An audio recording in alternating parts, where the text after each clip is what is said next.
The chandeliers trembled when the doors swung open. No one had heard footsteps. No one had seen a car arrive. Yet there she was standing at the threshold of the most exclusive estate in the county. A woman dressed in plain, pressed clothes, her hair tightly braided, her presence unsettling in its calm. She looked out of place among the silk gowns and glittering tuxedos. But it wasn't her clothes that silenced the orchestra, mid-note. It was her voice. "I'm not here to beg," she said, loud enough to echo through the marble hall. "I'm here to read my mother's letter." The silence grew thick, a vacuum between crystal glasses and whispered secrets.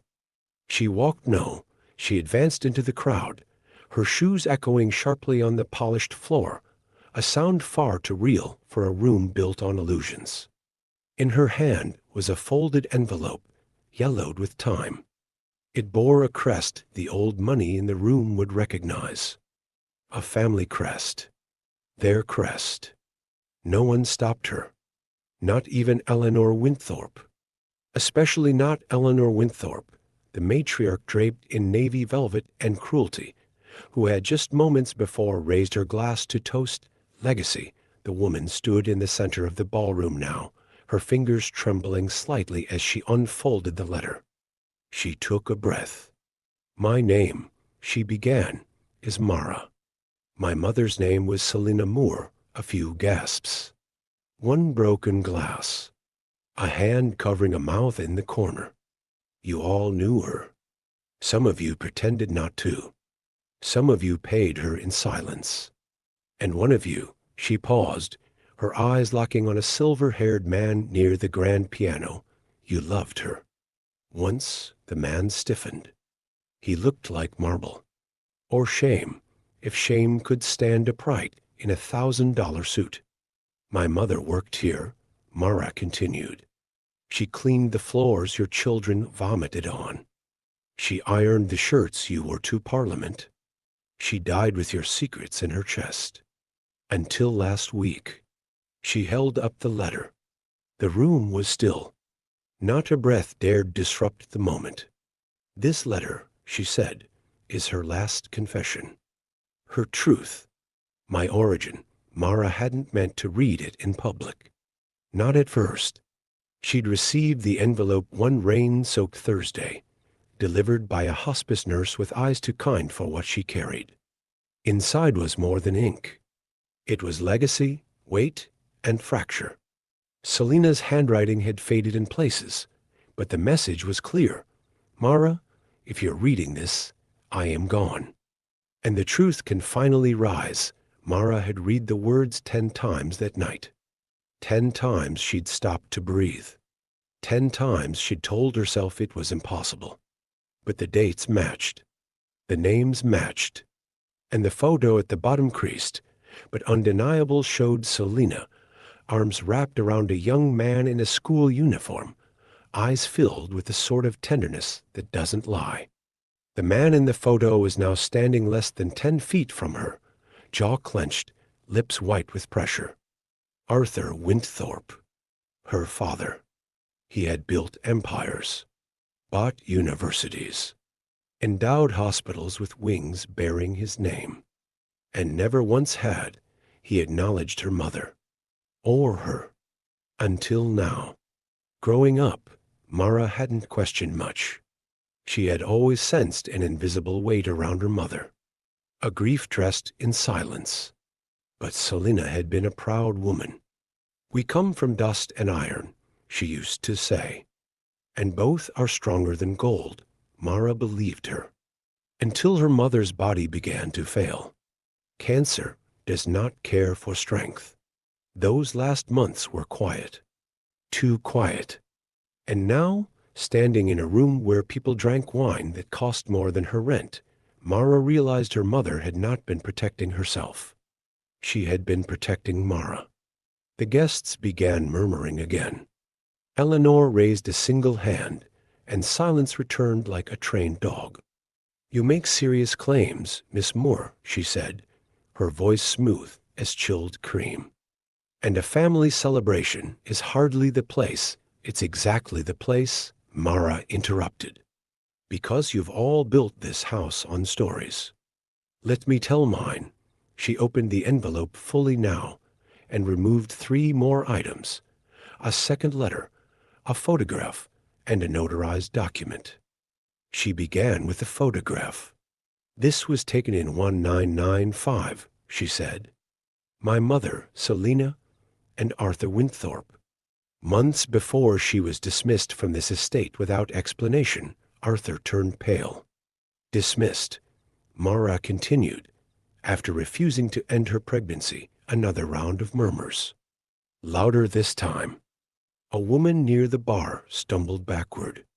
Mara raised the letter. This is from Arthur. Written when he still had courage, she read aloud. The ink was smudged in places, but the meaning cut clear. Selina, I don't know how we'll make this work. My mother will never accept you. But I want to try. I want to be part of this child's life. I'm terrified, but I'm also hopeful. For once, I see more than duty. I see possibility, a beat past. 2. I never received another letter, Mara said. Neither did she. We now understand why. Eleanor's face remained still. Too still. Mara pulled out the final document. Her voice hardened with resolve. This is a legal DNA test. Verified, sealed, and notarized. Arthur Winthorpe is my biological father.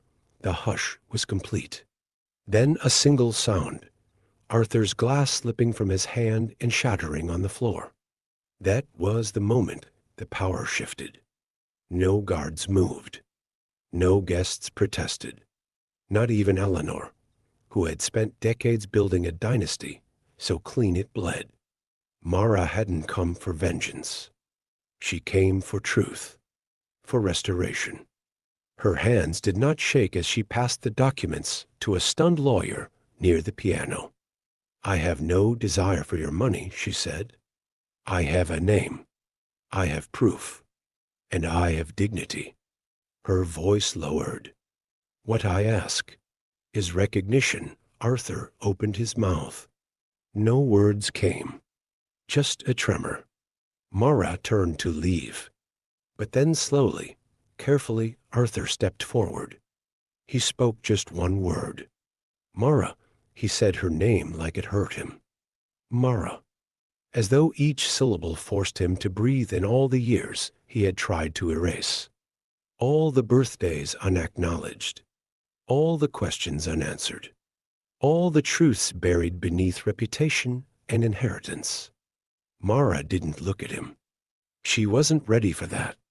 Not yet. But she didn't leave either. The room, glittering, golden, suffocating, watched them like an audience held hostage by its own silence. For the first time, the orchestra didn't dare resume. Even the waiters had frozen mid-step, unsure if this was still a party or the funeral of an illusion.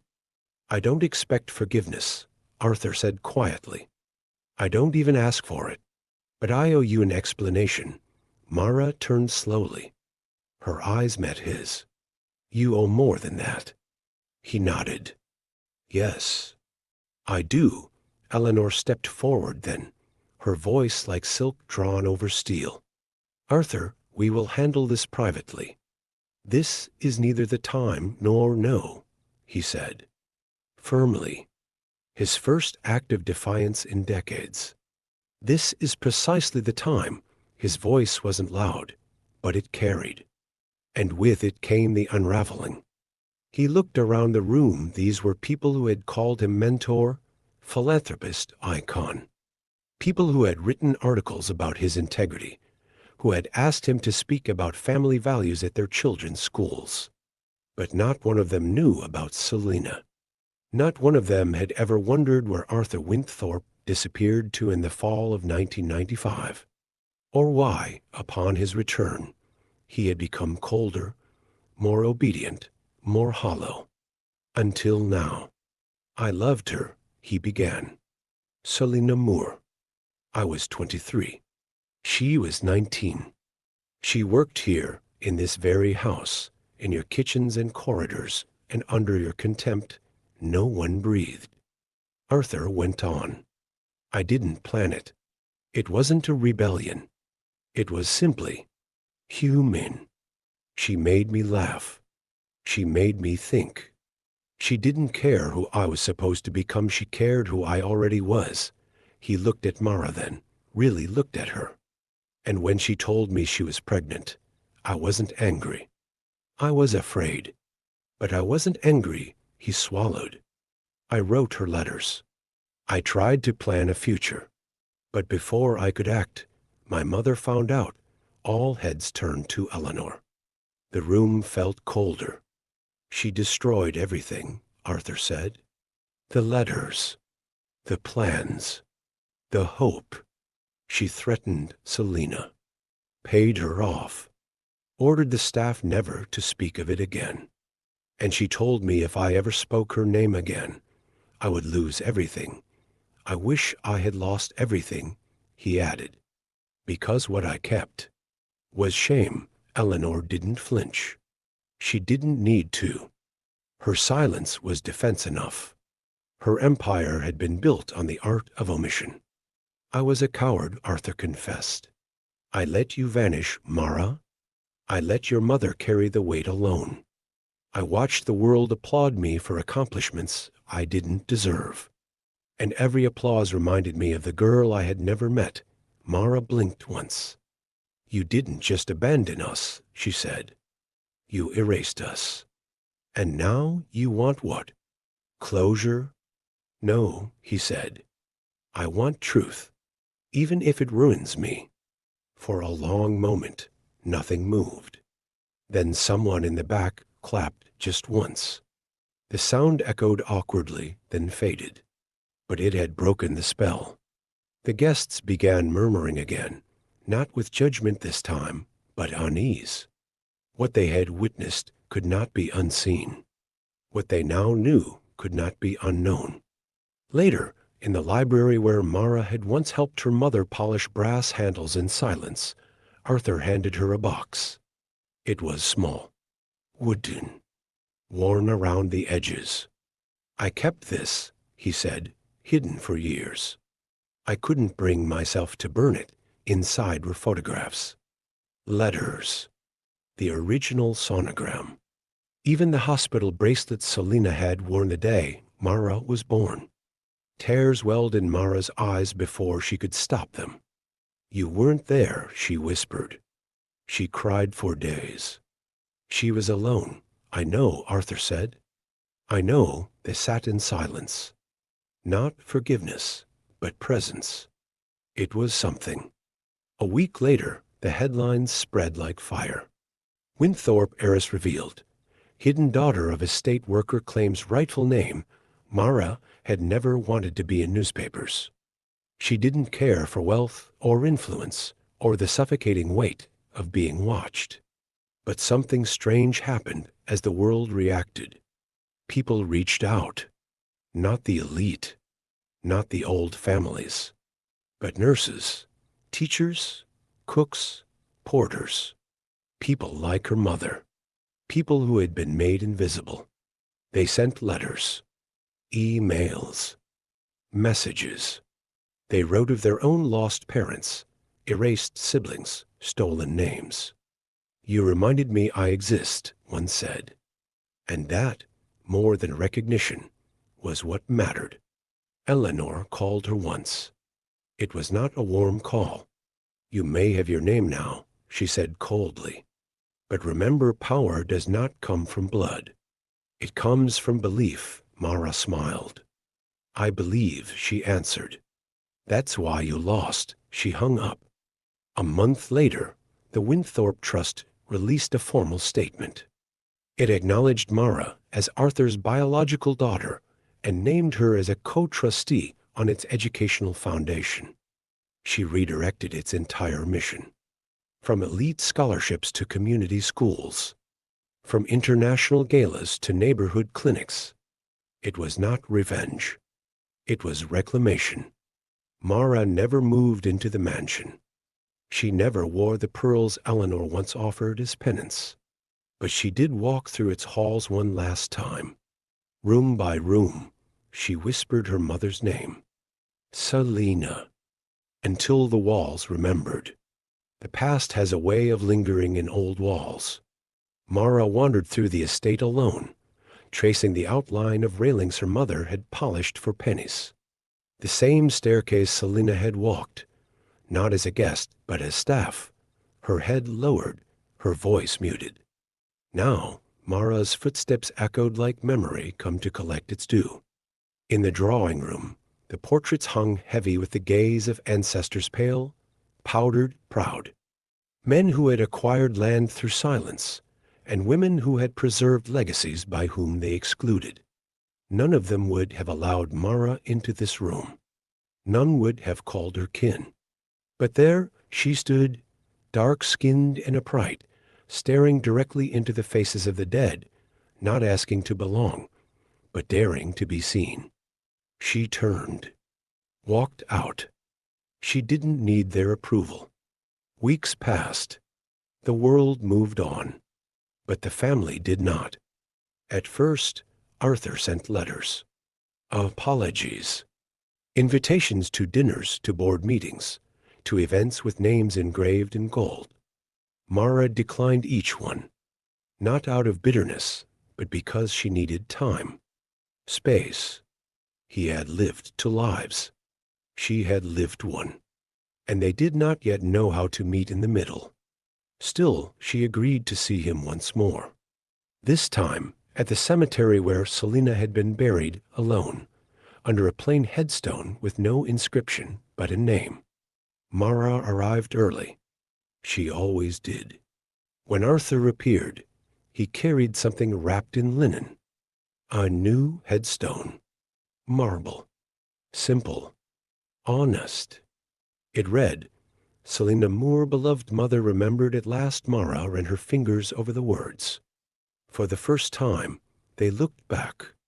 Arthur stood beside her, quiet. After a long silence, he asked, what would she think of all this? Mara let out a slow breath. She would have laughed, not because it's funny, but because it's absurd. This place, this family, this war over names. Arthur nodded. She was too good for us. She was, Mara agreed. They stayed there, the 2 of them, not quite father and daughter, not yet healed, but no longer strangers either. Sometimes healing begins with nothing more than being willing to share the silence.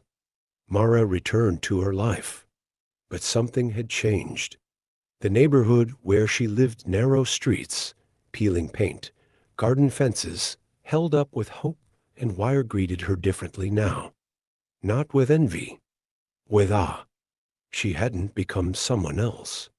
She had become more of herself. And people felt that.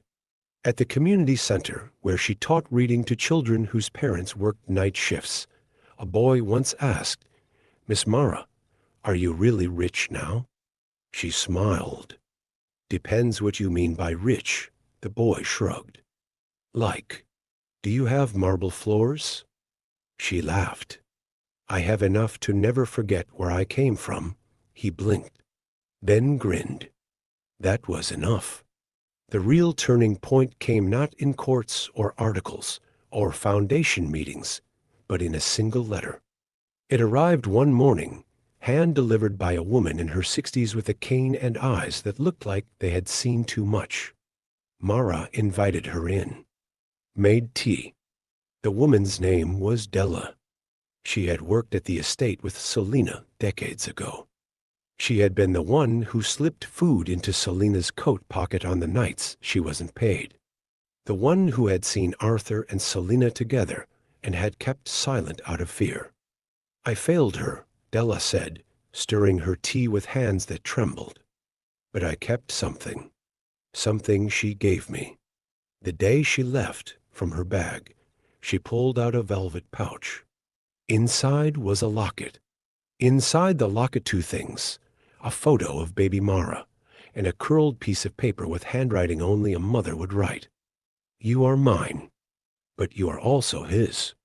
One day, the world will know Mara didn't speak.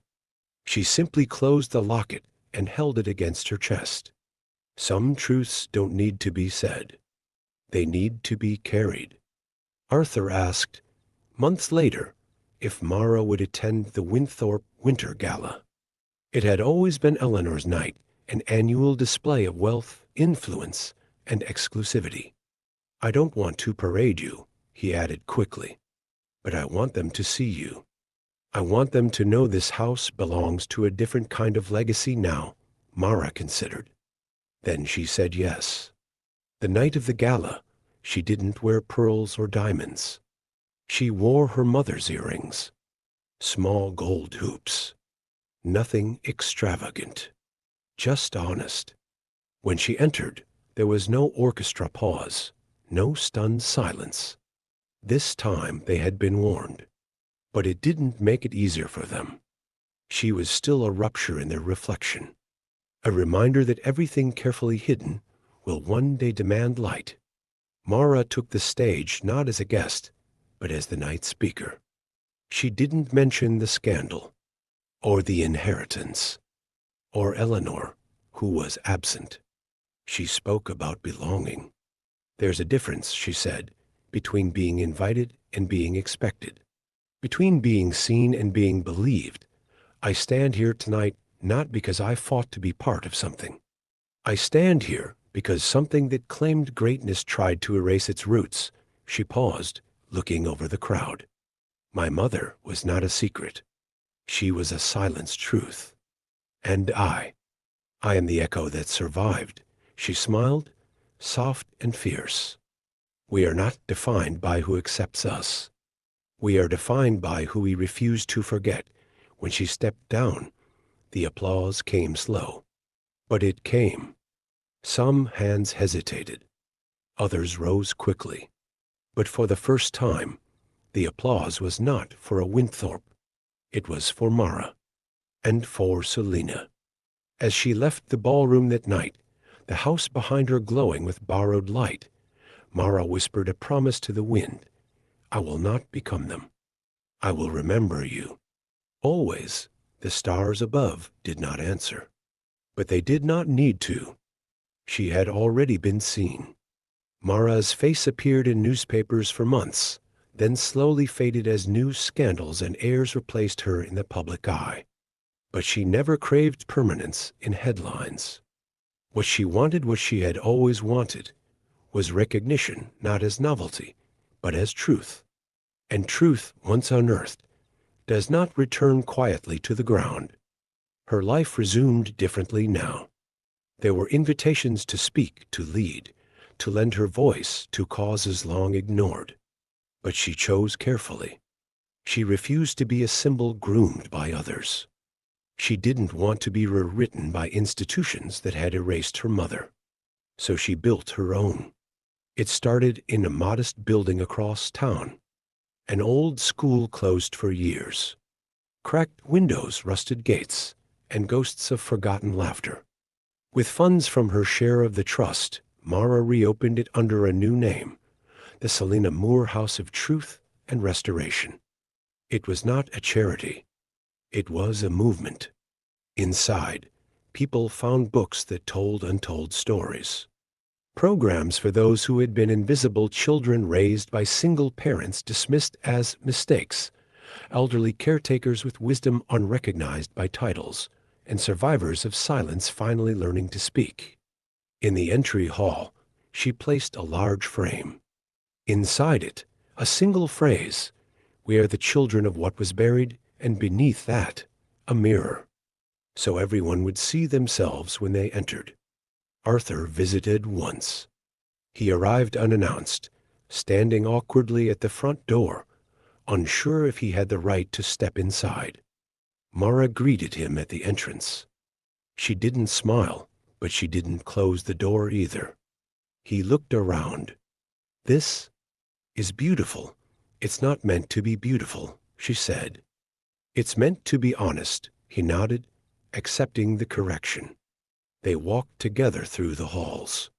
He read the quotes on the walls, some written by poets, others anonymous words once scribbled on napkins or journals, rescued from the mouths of the forgotten. One stopped him in place. Inheritance is not what you leave behind. It's what you deny. He turned to her. Did you write that? No, she said. But I lived it. They sat in the courtyard after. The garden was overgrown, but deliberate. No trimmed hedges. Just wildness allowed to flourish. Arthur reached into his coat and pulled out another envelope. Mara raised an eyebrow. No secrets this time, he said. Just a document. I've amended my will. I told you I don't want your money. It's not about money. It's about history. She hesitated, then took it. Inside, legal papers, but this time with her name. Listed not only as an heir, but as the first guardian of the family archives documents, records, letters from generations. You're giving me control of the story, she said. I'm returning what should have never been stolen. She looked at him, quiet. Then finally asked the question that had burned longest. Did you ever try to find me? His answer was honest. No, I convinced myself I couldn't. But the truth is, I didn't want to face what I had done. Mara's breath caught. Not because it was cruel, but because it was real. Thank you, she said softly. For not lying. He looked at her, older than ever. Thank you. For not becoming what I feared. 1 year later, Eleanor Winthorpe died. No public statement was made by Mara. She did not attend the funeral. But days after, she received a letter. Not from Eleanor. From her private secretary. Inside a handwritten page. Cold, crisp. As though composed not from remorse, but from ritual. You were never what I wanted. But perhaps you were what we deserved. Power slips when we try to own what does not belong to us. Use it better than we did. It was the closest thing to an apology Mara would ever receive. And it was enough. She didn't inherit the estate. Arthur remained there, aging gently, slowly returning to the version of himself that had once loved without instruction. He and Mara found a rhythm not of father and daughter exactly, but of something resembling family. They shared Sunday lunches. She brought books. He brought silence. He watched her build a world his ancestors would have denied, and he did not try to shape it. That was his greatest gift. Letting go. One winter morning, Mara stood again at Selina's grave. Snow fell like ash, soft and unforgiving. She placed a candle there, and a single photograph. Selina holding baby Mara. Arthur's shadow visible at the edge of the frame, reaching toward something he did not yet know he would abandon. People remember you now, she whispered. She thought about all the girls named after her mother. All the centers in schools and homes. All the doors that opened because one door once closed. I carried your name, Mara said. And now the world does too. Spring came gently. The frost that had haunted the estate's garden slowly retreated, revealing earth that had not been dead, only resting. Mara visited less now. Not out of avoidance, but because she no longer needed to stand inside its walls to reclaim her place. She had long since realized, legacy is not something we live inside. It is something we carry forward.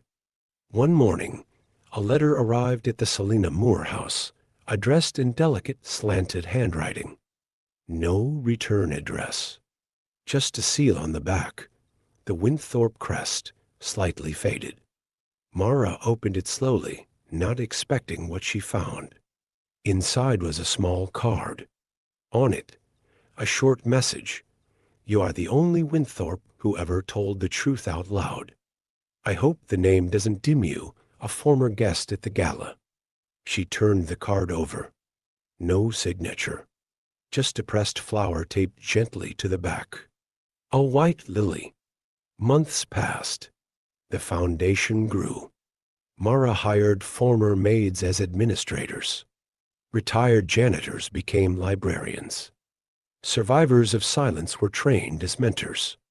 Her philosophy was simple. If the world silenced you, you now get to speak first. The press came occasionally, still curious about the heir who walked away, but they rarely stayed long. There was no scandal, no revenge, just quiet, persistent change. One reporter asked, "Don't you ever wish you had taken the mansion? The estate? The name?" Mara smiled. "I didn't want to live in their house. I wanted them to live with the truth." She looked out the window, where a class of 8-year-olds were drawing portraits of people who changed things. One of them had drawn Selina. And that, Mara thought, was everything. Arthur's health declined. There was no drama in it, just time unfolding honestly. He called Mara once from the garden, where he and Selina had kissed in secret decades ago. "I think I should have planted something for her here," he said. "You still can," Mara replied. "But maybe not for her. Maybe for the silence." So he planted a tree. Not a rose or a tulip tree. Something wild. A flame tree. Red and defiant. The groundskeeper asked him why that tree. Arthur looked up at the sky and said, "Because grief should burn, not fade." When Arthur passed, he left no eulogy instructions. But Mara spoke anyway. Not at the estate. Not at the church where Winthorpes had preached power.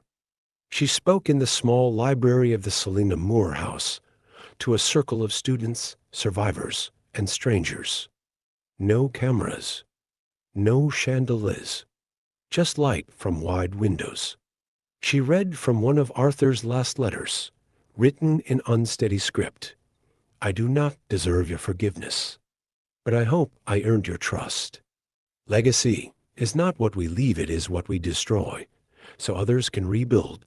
She folded the letter, looked at the children in front of her, and she said, "We are not here to become the powerful.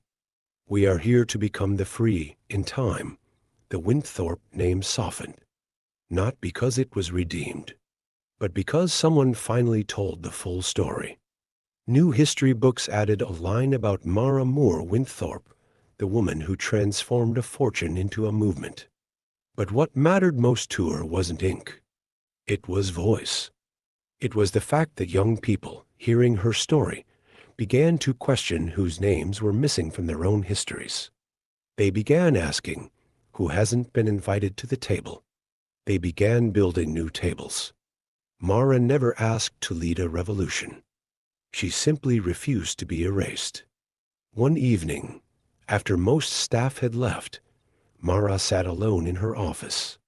The walls were filled with drawings, quotes, fingerprints of lives that had passed through. She looked at a photo of her mother, graceful, even in her uniform, and whispered, "You weren't a mistake. You were the origin." She lit a candle. Not in mourning, in gratitude. Outside, dusk settled softly over the city. And somewhere, far from chandeliers and velvet, a little girl read about Selina Moore in a book labeled "Real Women Who Changed the World." She didn't know everything, but she knew this, that truth, once spoken, makes silence impossible. And that's sometimes the most powerful thing a person can inherit, is their voice.